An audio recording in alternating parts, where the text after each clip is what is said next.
अस्सलाम वालेकुम क्लास 1। कैसे हैं आप सब? उम्मीद करती हूँ कि आप सब ठीक होंगे। तो चलिए आइए हम अपना आगे वाला सबक पढ़ते हैं। अब हमने नया सबक पढ़ना है। तो देखिए लिखा हुआ है, पढ़िए। अल्लाह किसने बनाया फूलों को? फूलों को। अल्लाह ने बनाया फूलों को, फूलों को।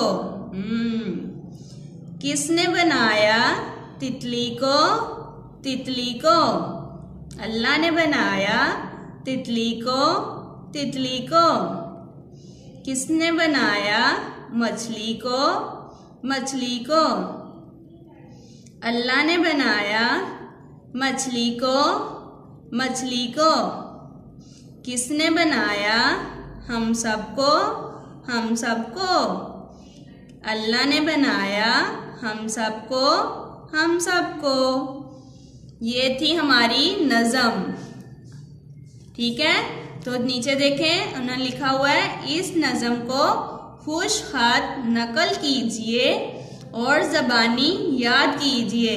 आपने इस नज़म को अपनी कॉपी पर खुश खत प्यारा प्यारा लिखना है और इस नज़म को ज़बानी याद करना है। ठीक है, ओके, अल्लाह हाफिज़।